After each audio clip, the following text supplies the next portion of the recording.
ऐसा महसूस होता है कि रियासती काबीना में तौसी प्रोग्राम के लिए मजीद चंद दिन लग सकते हैं, क्योंकि 4 जुलाई को काबीना में तौसी किए जाने की कांग्रेस जराये से मिलने वाली इतलात और चीफ मिनिस्टर रेवंत रेड्डी की गवर्नर से मुलाकात के बाद ये वाजे हो गया था कि जुमेरात को काबीना में तौसी हो सकती है।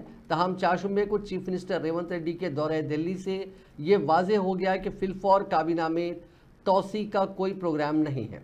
जराये ने बताया कि काबीना में तौसी के लिए कांग्रेस कायदीन के दरमियान इत्तेफाक राय पैदा नहीं हो सकी।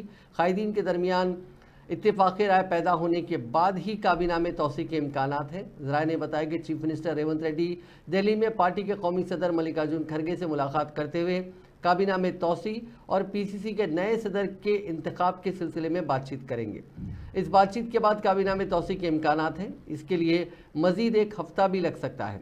बताया गया है कि पीसीसी के सदर के इंतखाब के बाद ही काबीना में तौसी की जाएगी, क्योंकि पीसीसी सदर को काबीना में शामिल नहीं किया जाएगा, उन्हें सिर्फ पार्टी की जिम्मेदारी सौंपी जाएगी।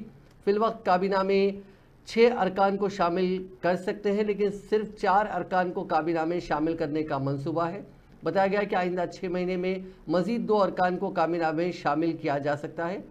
बीआरएस से कांग्रेस में शामिल होने वाले अरकान को काबीना में शामिल करने का कोई मंसूबा नहीं है। अलबत्ता आने वाले दिनों में बीआरएस के मजीद अरकान अगर कांग्रेस में शामिल होते हैं तो ऐसी सूरत में उनकी तादाद 1/3 होती है, तो उन अरकान के खिलाफ पार्टी इन्हिराफ का कानून लागू नहीं हो सकता।